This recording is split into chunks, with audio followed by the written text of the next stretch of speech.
Good morning, Philippines. This is Fidel A. Villamil Jr. and I am broadcasting live. First of the hour news, causes, effects, and solutions of carbon footprint. But first, what is carbon footprint?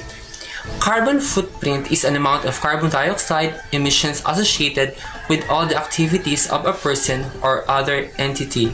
Example, building, corporation, country, and many more. It includes direct emissions such as those that result from fossil fuels combustion in manufacturing, heating, and transportation, as well as emission required to produce the electricity associated with goods and services consumed. In addition, the carbon footprint concept also often includes the emissions of other greenhouse gases such as methane, nitrous oxide, and chlorofluorocarbons. First, causes: population growth and increase in consumption levels. Effects: global warming. Examples of global warming include extreme weather such as increasingly destructive hurricanes, droughts, floods, and wildfires, and linked to climate change. Solution: the primary way to solve global warming is to eliminate the role of fossil fuels in modern society wherever possible. This means transitioning to renewable and carbon-free energy sources such as solar, wind, and hydro. Second, causes: increase in living standard. Effects: air pollution. Example, the burning of fossil fuels. Most of air pollution takes place due to the burning of fossil fuels such as coal, oil, gasoline to produce energy for electricity or transportation. Solution: the most basic solution of air pollution is to move away from fossil fuels, replacing them with alternative energies like solar, wind, and geothermal. Producing clean energy is crucial, but equally important is to reduce our consumption of energy by adopting responsible habits and using more efficient devices. Third, causes: increase in energy consumption. Effects: acid rain. For example, volcanoes can cause acid rain by blasting pollutants into the air. These pollutants can be carried around the world in jet streams and turned into acid rain far from the volcano. Solution: each person can do their part by reducing their vehicle use, using public transportation, walking, riding a bike, or carpooling is a good start. Fourth, causes: deforestation. Effect on human. Solution: replanting or tree planting. Fifth, causes: industrial processes. Effects on animals. Solution: rebuilding habitats and afforestation. Rebuilding habitats by planting more trees and plants can help give wildlife back their homes, and the trees can help purify the air with enough oxygen and act as a buffer against the environment. 6. Causes: agriculture. Effects on plants. Solution: rising meat demand for more food of higher quality. Invest in farm productivity, adopt and learn new technologies, stay resilient against global economic factors. 7. Causes: vehicles. Effects on aquatic life. Solution: walk or bike.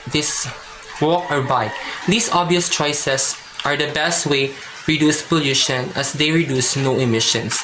Many cities are experimenting with bike share programs similar to car cooperatives. 8.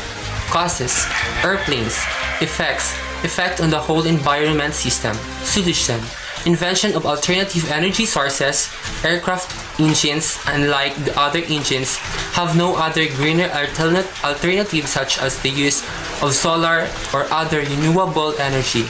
Technological advancement in the sector might lead to electric planes that emits less and are more fuel efficient. 9. Causes: ships. Effects on the marine wildlife. Solution: slower shipping speeds and rerouting vessels away from sensitive areas of the marine ecosystem could lessen the impact of the noise. 10. Causes: waste disposal. Effects: harm towards animal and marine life. Solution: eco-responsibility, reduce, reuse, recycle. Eco-responsibility pertains to the 3 R's mantra of reuse, reduce, and recycle. Local communities, authorities, and states need to put more towards the education of waste management.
Good morning, Philippines. This is Fidel A. Vilme Jr.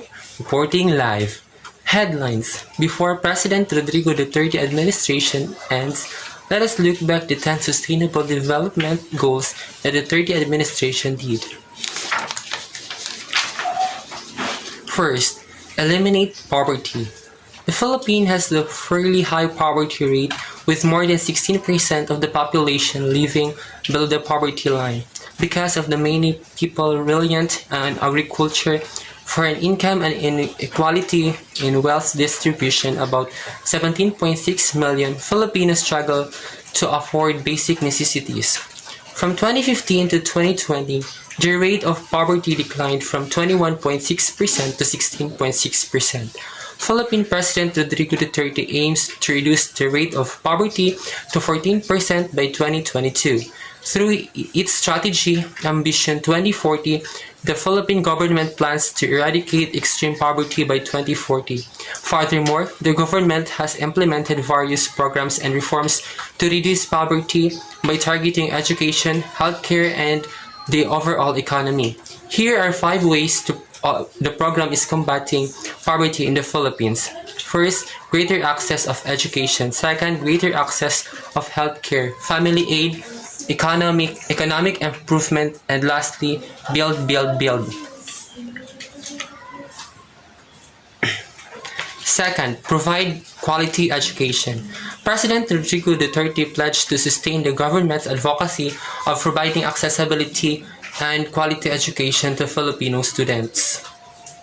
In his speech during the presentation of newly enacted law on various state universities and colleges in Malacanang on September 10, the President said that the upgrading of the statutes